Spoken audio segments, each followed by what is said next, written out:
We're friggin' nobodies. We're Jacob and Noah. We're friggin' nobodies. Welcome to our show. We're friggin' nobodies. We don't know much. We're friggin' nobodies. We're old and out of touch.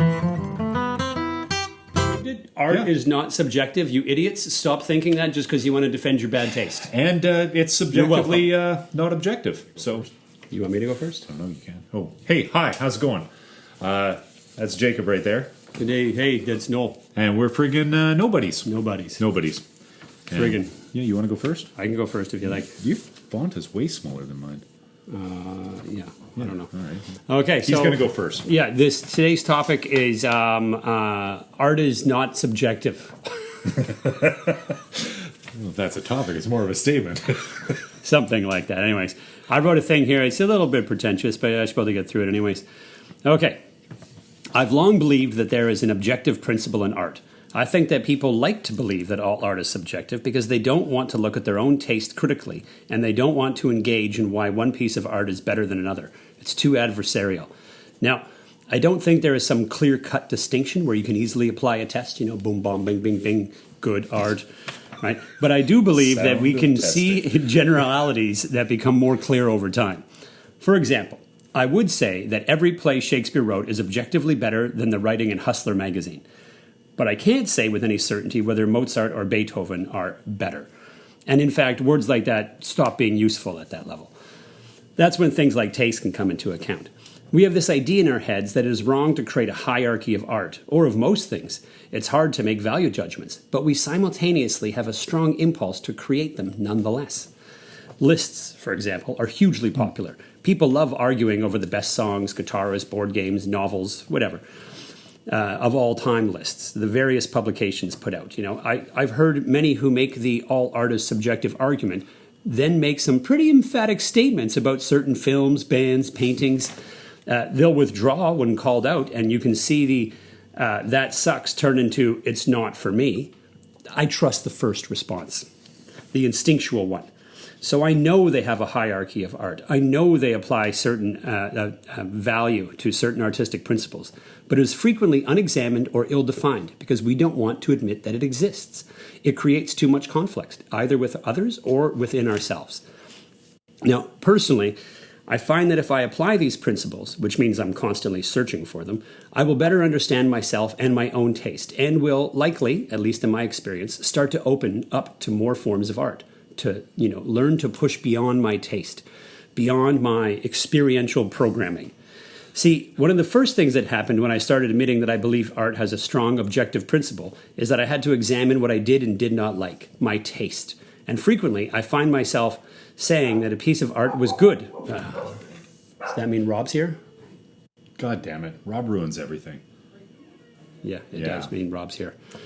Oh, well. Just keep going. We're going to just keep going? Yeah, why not? Okay. Where was I? And frequently I find myself saying that a piece of art was good, but I don't like it, or that it was bad, but it appealed to me in some way. So this means that I had to examine myself in a way that I wasn't going to if I didn't go through this process. Now, a few things happen along the way. You become less judgmental because you recognize the impulse to enjoy mediocre or even bad art within yourself. So you can empathize with others. Another is that you start forcing yourself to give more time to those things that believe... just be quiet. Yeah, there you go. Make yourself comfortable, drink a beer quietly. Yeah. I'm good at that. Yeah. I warned you we were trying to get this stuff done tonight. Yeah, we just got a couple to You go. know me about shit. Hey. Well, now you know. Drink it quietly, man. Okay, anyways. So you can empathize with others. Another is that you start forcing yourself to give more time to those things that you believe are good, but for some reason don't appeal to your personal sensibilities. Maybe you start listening to more bebop or country or baroque. Either way, you're exposing yourself to something new and trying to grow. Now, art certainly has a subjective quality, but there is a reason the Iliad and the Odyssey are still with us, a reason that Beowulf is told and retold, a reason that we remember Crime and Punishment. And just because that reason is difficult to articulate and there is a nebulous quality in understanding what makes some art great and some mediocre, in no way does that mean we should stop the search. Art also has an objective quality. Some things deserve to stand the test of time and some do not. Societies who lose sight of this crumble. Okay, that might be a bit extreme, That's it. but it looked good on the page. Yeah. Sounds good to say, I bet, too. Yeah. Okay, go ahead. Yeah, so I Tell them why art is not subjective. we didn't actually decide that before, so... Or maybe we did and I forgot it. Anyway, is some art objectively better than other art? First of all, I do want to say my first instinct is to say, yep, it's unarguably better than the alternative, whatever the alternative is. Inarguably? It's spell check to un. Okay, okay, whatever. I believe that some art is unarguably better than all the alternative, but I wrestle with it a great deal in my own life. Now, I don't want to sound soft or nothing, but when I'm writing poetry, I can't help but compare it to the works of other poets, for better, for worse, and that's where the argument gets squishy. Comparing poems to poems is easy, as long as you can define a specific characteristic, and the gap in skill is wide enough. So, I think I had an example here. There was a young man from Nantucket, and its variations ain't got nothing on a Wordsworth sonnet. Sure, there's a rhyming convention of syllable count for both, but they stick to it. But I didn't grow up with variations of earth has not anything to show more fair, and then the rest of the sonnet from Wordsworth.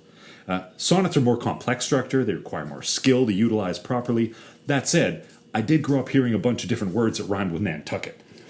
So, there's something there. Or at least two over and over again. Yeah. So should popularity, accessibility, or repeatability be a part of the criteria for judging art?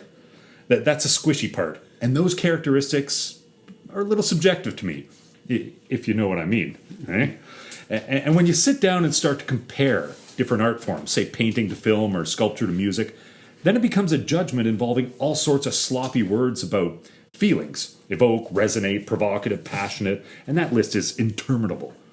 All those squishy words is why there is any debate at all, and why the debate is next to impossible. Art should evoke something to the person that experiences the work, but those sensations are going to be different for everyone in the audience. How's this for controversial? Most characteristics of an art form you can quantify are a measure of skill, and they serve as a tool for that form of art. Quibbling about who has better brushstrokes or can play faster or rhyme the word orange with something is fun, but shouldn't decide great art. Those skills lay a relatively solid groundwork to build up the arguments for the greatness of an artist or their art. They also act as an effective restriction to keep the grifters from selling just emotion, and it keeps them out of the conversation. You know the artists that include an essay to explain what their art is trying to accomplish. The painted work. Yeah. I think it limits the photorealistic painters and much of the found photography from the conversation about what's great art. But I could be convinced otherwise. I don't think we can usefully create an objective comparison in art, but we can decidedly debate the hierarchy of art within its form or between forms. And as the man says, comparison is the path to understanding. And nobody says that. I tried to get comparison as a thief of joy, but I just couldn't find out who said it. So I just made one up. I'm the man that said that. But that said, I'm looking forward to this conversation because my opinions and knowledge on this topic might be a little subjective, but they're objectively better than yours. Specifically? Yeah. Oh, okay. Yeah. Because it's so hard to do art objectively. Because, like I said, it gets squishy. And your problem with Bach and Mozart coming down to taste, that's all the subjective bit. Yeah, that's the subjective part. But you can objectively show that they're good. Yes, yeah. But they have the skills in place. They write melodies that stand the test of time. They know, what they're doing across the board. God. They also push new territory. So I was going to say this when you brought it up, but the test of time is a weird one to me. And this is completely fruity. But I'm wondering if it does pass the test of time, if it influences culture so much that it just gets dragged along and pushed to the next generation. Like, we've been eating Shakespeare for, 300-400 years now? Yeah, we've been eating the Iliad and the Odyssey a lot longer. Yeah, but they keep pushing it. Or Gilgamesh, even longer than that. Well, we could ask Rob, but I don't know if he knows the story of Gilgamesh. He says yes, he does. Yeah, okay. He does. Yes. Yeah. So, Do you know it from comic books?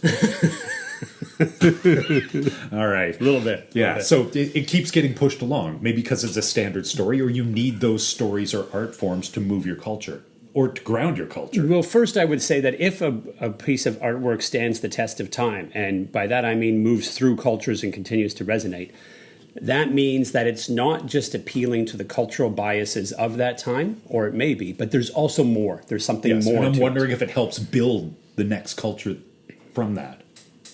Certainly, I think that.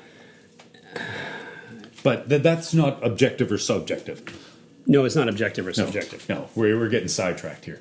But they stand the test of time because they have something that appeals across time. They're not just feeding into a particular... if I were to write a song right now about Ozzy Osbourne dying, maybe right now it could resonate because everybody knows who he is and they're all sad at it's the not moment going to that he work in died. 50 years. Maybe it will. Nah, nobody likes that And band then that 200 years, who's to say? Maybe nobody will even know who he was. 200 years is a long time. So it's possible that would disappear entirely. Even worse, if I were to write about like some local politician right here. No, but I might get someone drumming up interest in. If you're not on camera, but what do you want? If the song's good enough, maybe in 200 years they will know who Ozzy Osbourne is because of the great objectiveness of the art of the song that you write. Maybe they will. Maybe they will. And maybe Ozzy Osbourne will stand the test of time because maybe he's that as well too. I do find it's hard with art in the moment to pick a winner? Yeah, to pick a winner. Right, yeah. So I can look back in time and say like, okay, well clearly these worked. Well, it's survivorship bias. So fair enough. Gilgamesh survived because it's a good story. Marduk, survived because it's a good story. Mm-hmm. I don't know if Ozzy Osbourne's a good story. I honestly We're too caught up in the moment to be able to know. And, gosh. But I do think they weed them out over time, and we start to see which it is that lasted and which it is that didn't last. Yeah, I don't know the last time you sat down and read a Shakespeare play. It's been a while. And I'm wondering how much of our objective love of things, because they're a chore to get through. It takes you a while to get into the headspace and understand what's going on. You're really not supposed to be reading them anyways. No, I get that. But you can watch it, whatever. If you have a great actor, they can do it all in Shakespearean and dialect they and steal language. those stories and retell them in modern ways all the time. I'm wondering how much of all of that nonsense is pushed by people who have a vested interest. The people who are in university. Yeah, for sure. Whose job it is to teach the next generation of people that are going to teach the same thing that they just got taught. Yes, and you have to ask yourself, when the English Empire is totally dead and some new empire is taken over, will that still work? Yeah. We don't necessarily know that, but we do know that whatever empire it was that created the Odyssey and the Iliad, or Gilgamesh, whether Babylonian or Greek or whichever it was, are dead now, and those things have lasted. And not soon enough, in my opinion. So it's possible that, Shakespeare could last beyond the English Empire as well, too. It seems to be the one... He already has. Yeah, he has. America sometimes feels like an extension of that, but sure, fair enough. Yeah. He already has. I can go with that, because I believe it to be true myself. But I do still think And that wasn't even the empire. It's hard in the to... 1600s, they weren't that big. It still seems hard to deny to me that whatever you think of Shakespeare, whether or not it's worth lasting another 500 years, it's clearly better than September's Cosmo, or whatever I said in there, the works of Hustler magazine. Anything it's clearly by the Red better Hot than Chili that. Peppers. Yeah. So, like, if you're gonna, you have to know there's some objective principle going on. Now, what I propose is that we try to pinpoint what some of those things might be. That I tried with the skills. Because that's essentially gatekeeping for greatness. Mm-hmm. You need that skill set. Yeah, the thing I don't like about the way the word gatekeeping is used is it's Take it out then. It no, you keep it in there. But what I'm going to I didn't use it. I just used it. What I'm going to push back on it is the way I'll push back on it is like this. Fine, go ahead and use that word. I'll say this then. Gatekeeping is not a negative thing. No, God, no. There's nothing negative about that whatsoever. No, when I get rich from all these videos and I have my gated community, I'm going to have a good gatekeeper there. You Maybe should one try from to a protect Gilgamesh those things. episodes, yes. We can't be subbing in a Motley Crue for Mozart and just assume that that's just as good, over the long haul. Yeah, that's a bad example. It's a laughable example. Yeah, because we all know Mozart's clearly better, right? It's Yes. preposterous to say otherwise. So people are going to make their statements on these types of things. Like I said in my write-up, I've heard lots of people say like, oh, all art is subjective. And then you'll ask them how a film was, be like, that film sucks. And they're dead serious. They mean it 100%. And then you push and you push. They're like, well, it wasn't for me. Honestly, all art is subjective. You're like, well, I heard you the first time. Yeah. I think you believed that first statement. This next one sounds wishy-washy. Like you don't have the courage to stand up to your convictions. And anyone that says But something you know it. Yeah, anyone that says something isn't good and they say all art is subjective, you can dismiss them. Or if they say it's good, you don't get that opinion. Once you make it all subjective, there isn't good or bad for art. Nobody can sit down and agree that one is better than the other. Everyone gets their opinion. They're all just as valid, and it's useless at that point. Yeah, and it means nothing. Yes. Yeah, I've had the same thing with when I was in school. The teacher brought up this idea. He said, what is art? And somebody decided that the definition of art was going to be expressing yourself. As long as you're expressing yourself, it's Like the art. Madonna video. Right, and I was dead set against this. I was like, no, we God. can't have this definition. But I got outvoted. Everybody voted against me. I do. And I was like, well, then what the hell? I could just shit on the floor in the middle of this room and just say it's art. And you all have to buy it. So because I'm expressing myself. One of my apprentices sat down and asked me what art was. It's a lazy definition because you don't have the balls to say what you really believe. Well, it's also so hard to pin down. But one of the apprentices I worked with, he asked me what art was, and I said, that's a hell of a complicated question. And what he said to me was, it's anything that causes a conversation, that evokes a conversation. Yeah, it's not that either. And I said, that's the dumbest goddamn I saw a thing I've homeless ever guy heard. getting arrested outside the liquor store Yeah, today. that's not art. It could cause a conversation, but it's not art. I'm not going with that one at all. And there's going to be someone that says it could be. Like if you said it in the proper context, you expand it into a story, but that's creative. Just the fact that it found art is awful. Well, I like the way Taoists looked at it. Where if a pot, like somebody who made clay pots for a living, and whatever you call it, a potter. Yeah, clay potter. If they really get into it and they can focus on the task 100%, they can, reach the Tao, whatever, inside of that thing. But it was almost like you can make that task become art. Is that a phone? It's not my fault. Yeah, it kind of is. It's You a phone's could've fault. put it I on didn't call mute. my phone. It's totally your fault. Yeah, see? Nobody Third party. invited you. And yet here I am. What was I saying before I got really Now interrupted with the pot. Oh yeah. Yeah. So if you're able to focus on that thing, you could turn that into an art by becoming so focused on the thing. Like you're worried about your skill, you're worried about your expression, and you're lost in the moment. And the way that they describe it in there, I could see that. That is something towards a Yes, definition of it. I had a similar discussion about bricklaying with a different apprentice, which is if you look at the skill set that it requires to be a bricklayer, to set up a 7-story building and have it be vertical, nothing slides, everything's square, that's an incredible skill set. I'm not sure it's art.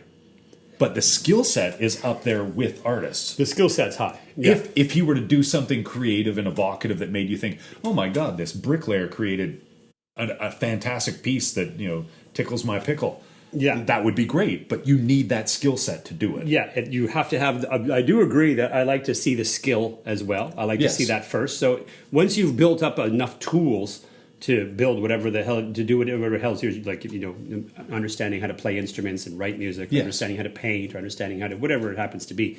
Once you've built up your skills to a certain level, if you're able to reach beyond that, and do something, you could say evocative, or It was a surrealist for me.